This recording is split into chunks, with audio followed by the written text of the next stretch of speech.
and welcome to Just Plain Wrong, the podcast where three Mennonite librarians discuss Amish fiction and depictions of Amish, Mennonite, and other plain groups in pop culture.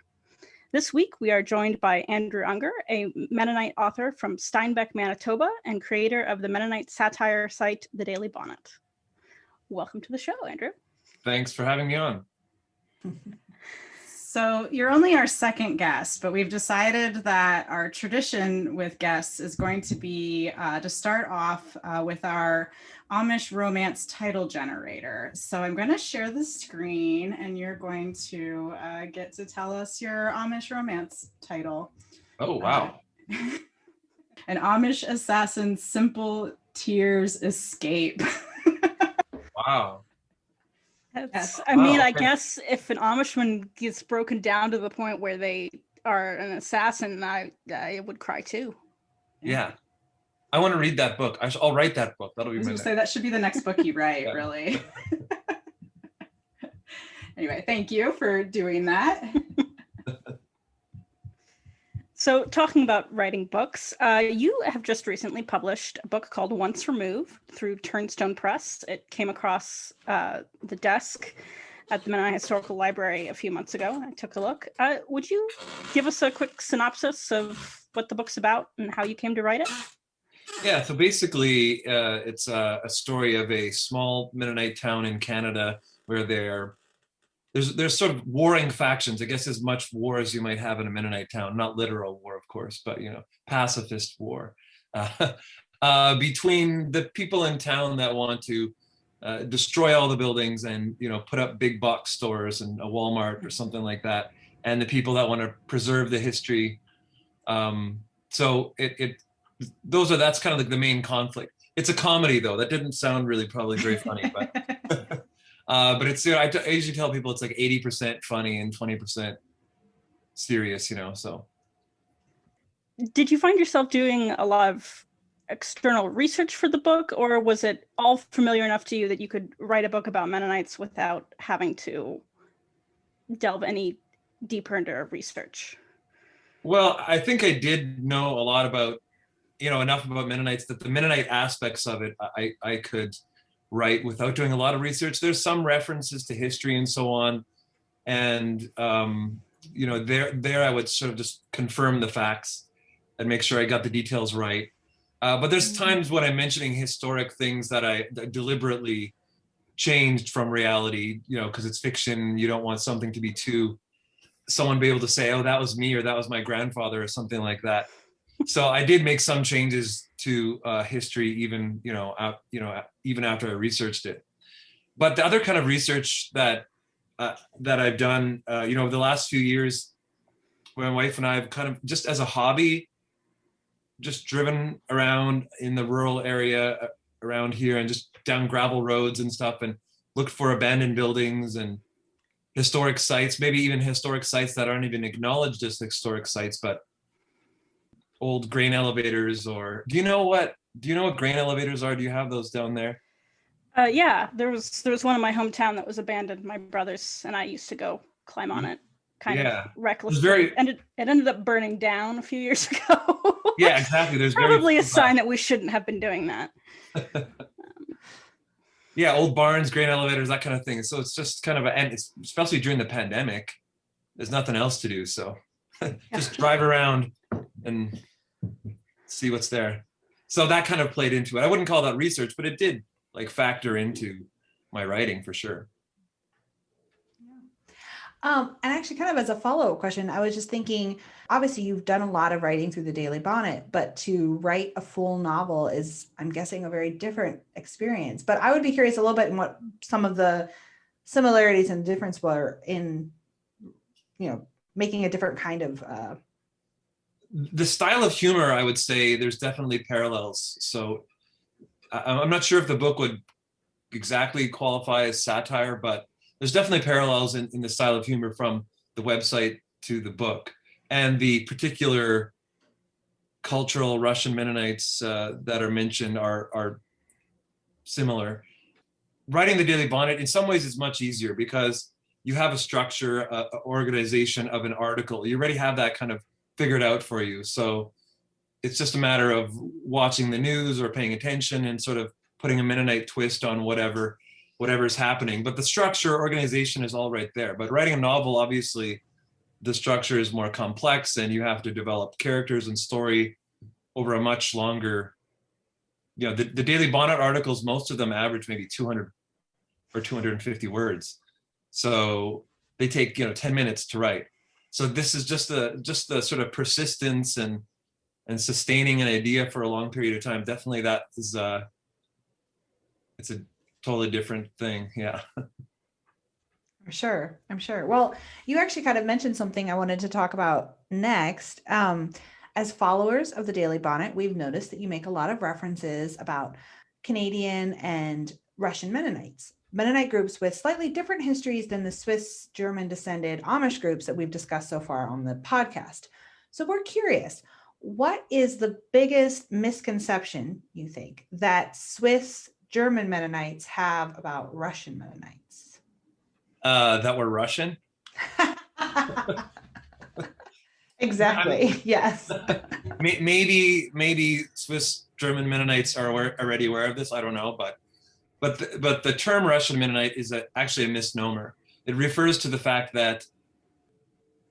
that's where we had lived before we moved to North America, but the groups of people that people call Russian Mennonites actually originated in the Netherlands. That's where Menno Simons was from, right? The Netherlands and the Dutch areas of Belgium. They lived in Prussia for a couple centuries, and actually only lived in Russia for maybe 100 years. And actually, when we lived there, it's actually what's now Ukraine. So, it's a little bit confusing.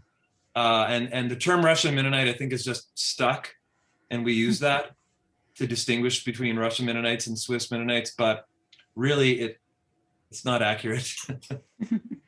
Yeah, well, that's great because we've been wanting to kind of bring that up in our podcast because we've run into it a couple times. So that was thanks for explaining that. That was awesome.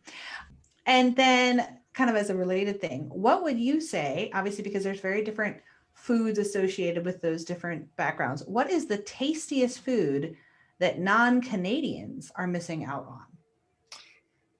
So I was wondering about this. You mean tastiest Mennonite food or just any Canadian food in general? Either one, actually. Maybe one of each. Sure. Yeah. One of each. Okay. Well, I would say the best, what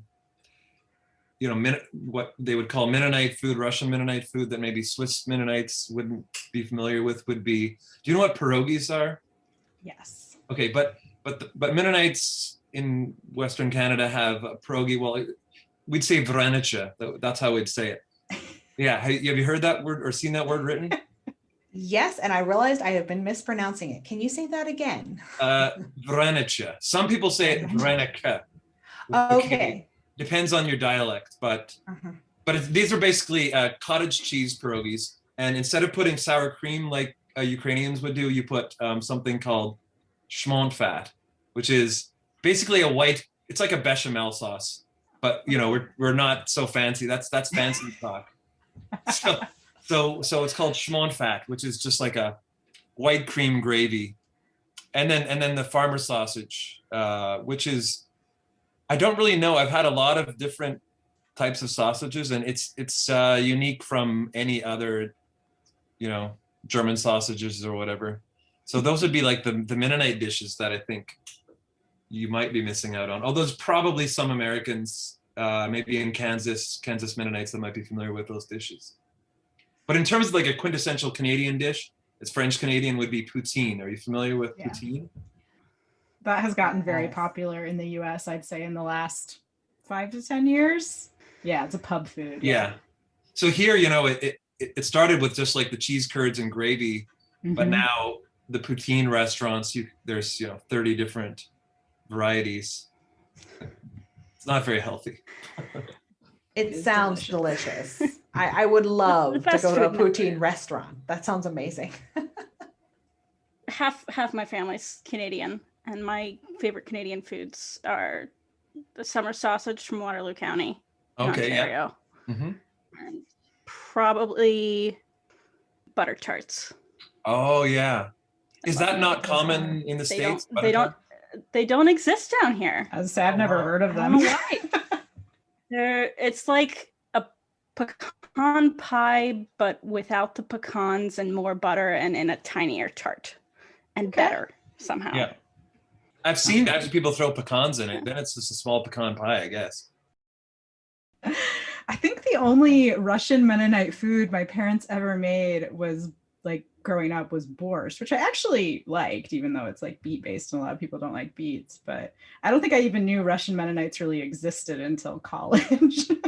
Yeah, so in Manitoba, we would like there's also a large Ukrainian population, and we would say that the beet borscht was more associated with the Ukrainians, and the Mennonites would eat cabbage borscht or kumps borscht. And usually there'd be farmer sausage thrown in there. That kind of flavors the gravy. But there's also something called summer borscht, which is summer borscht, which is well, you make it in summer. It's more of it has sorrel in it. Basically, borscht is like whatever you throw into a pot, I think. As long as it's purple, like, right? It's like poutine. Yeah. You can just throw anything in there. Although personally, I'd rather go to a poutine restaurant than a borscht restaurant. I mean, no offense, borscht is amazing, but if I had to choose something with 30 varieties, I'd go with poutine. There's actually now some of the restaurants in Mennonite areas do Mennonite poutine. I said, does it just involve cabbage? I just assume everything Mennonite involves cabbage at some point. Actually, I've not seen anyone put cabbage on it, but little bits of farmer sausage. It's got the cheese curds and the gravy, little bits of farmer sausage, and sometimes the schmont fat that I mentioned earlier. Depends. There's different variations.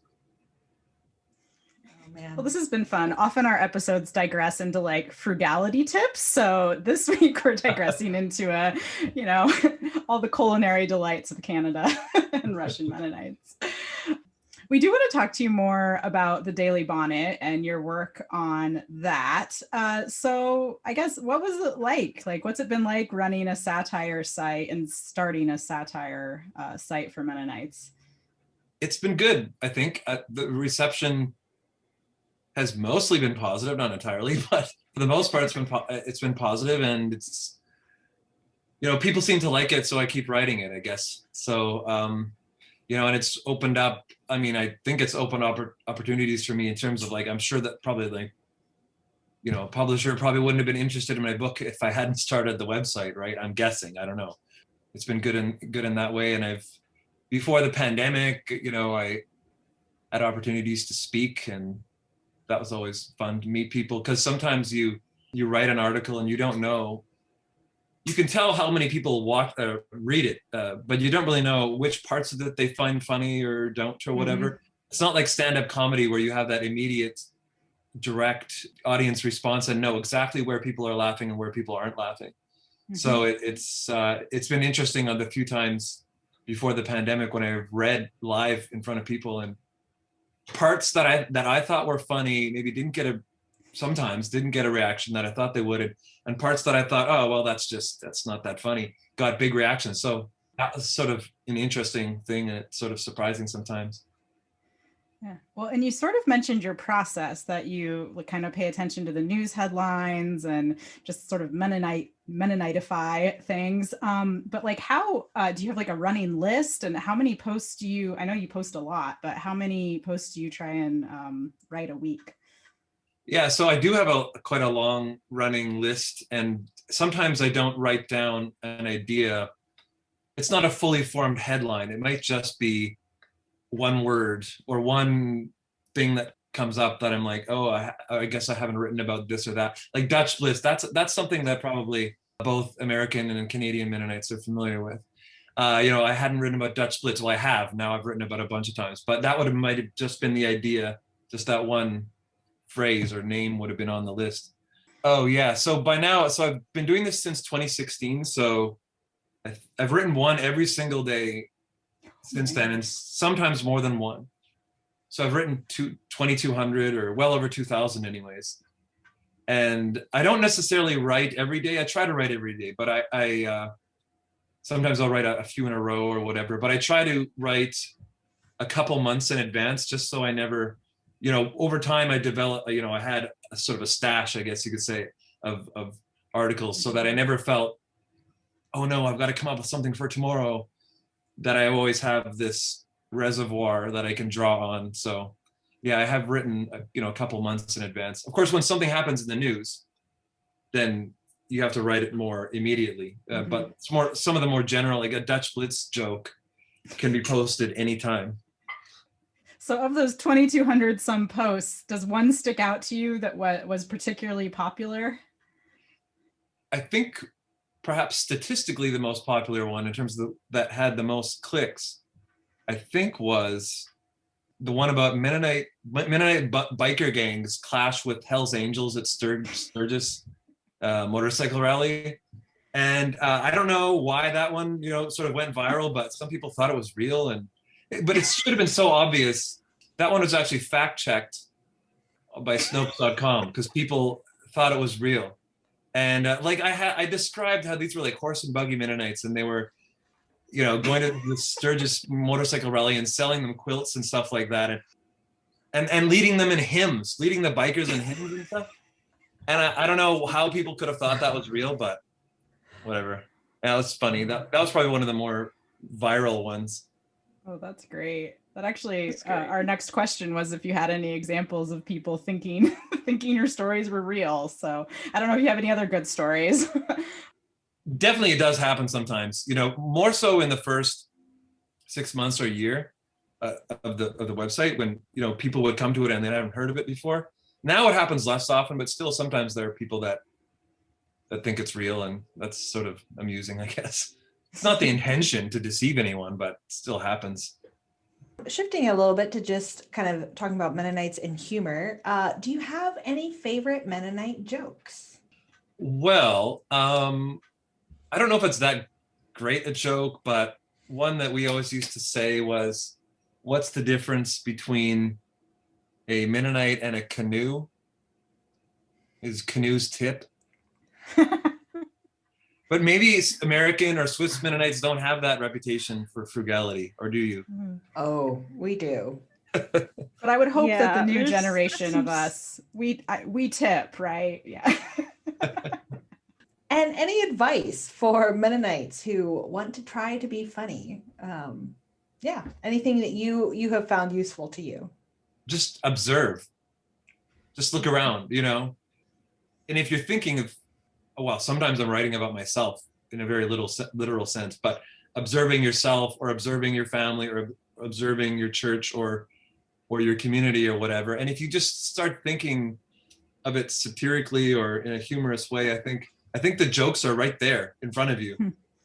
In my family, that always translated to butchering hymns, often on the way to church, but occasionally in church, which just earned us the reputation as a family where we had to strategically sit in different ways so that the people who were most likely to butcher a hymn intentionally were not sitting next to the people who were likely to laugh at that, so that we wouldn't have to excuse ourselves. You were doing it on purpose. Yeah, my dad usually. When you say butcher a hymn, what do you mean? Like changing the lines around, clearly. Yeah, changing the lines around. Well, the go-to is always, if you take the hymn "God is so good," you can replace the word God with anything.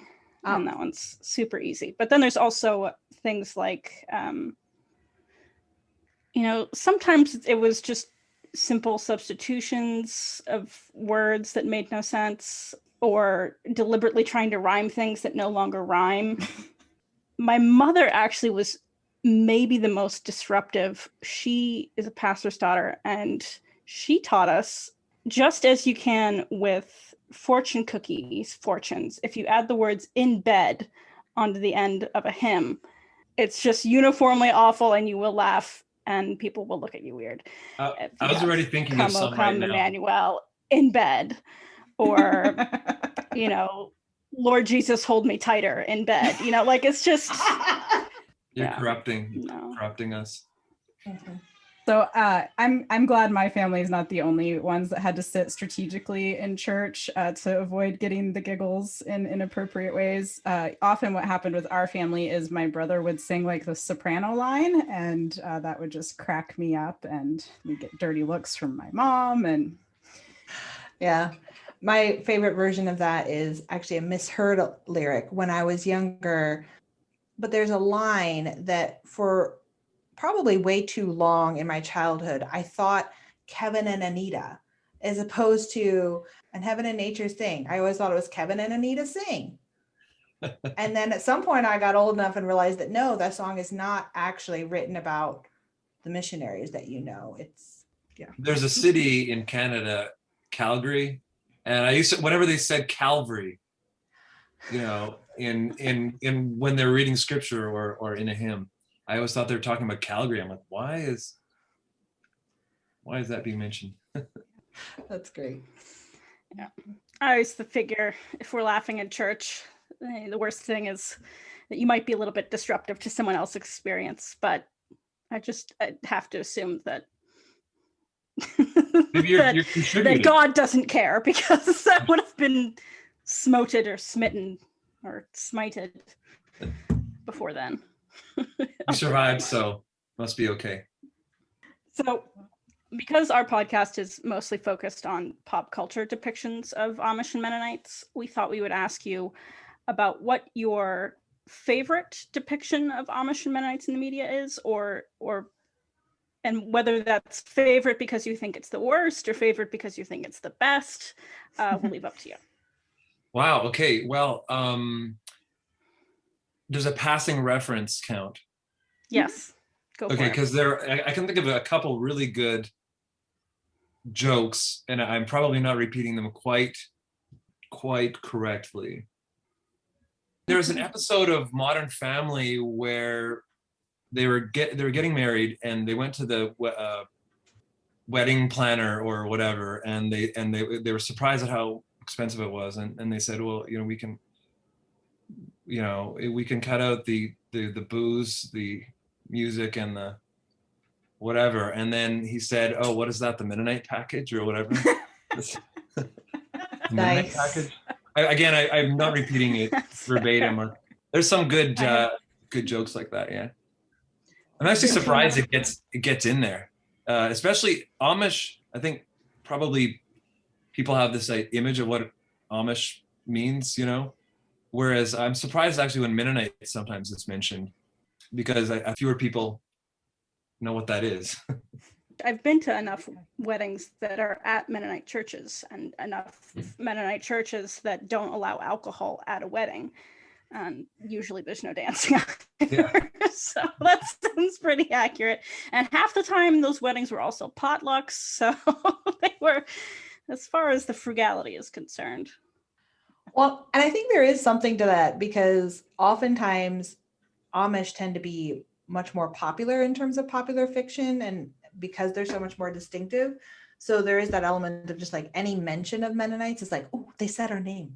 Guys, they said our name. They care. So there's like, yeah. They know we exist. Totally wrong.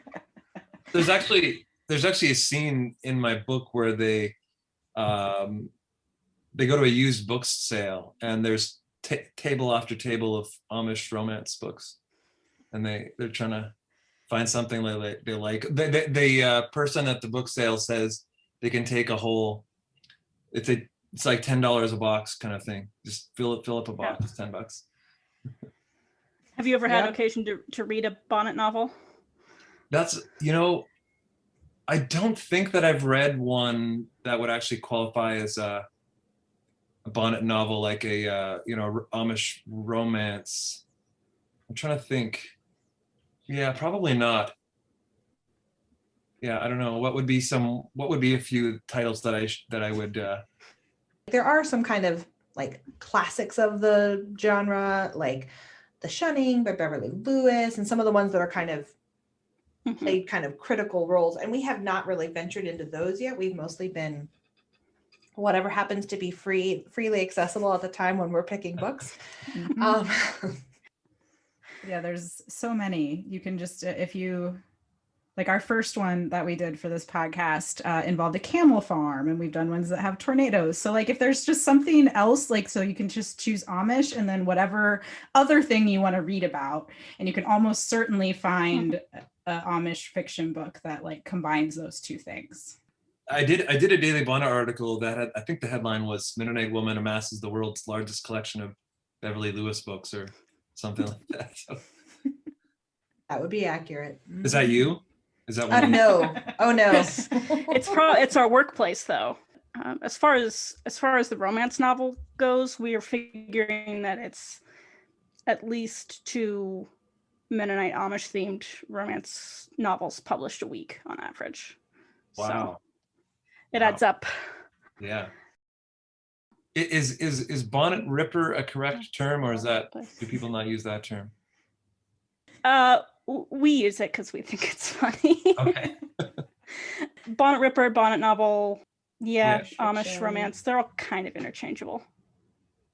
Think of the term bonnet ripper as sort of affectionate, but Right. I don't know that the authors would think that. So. True.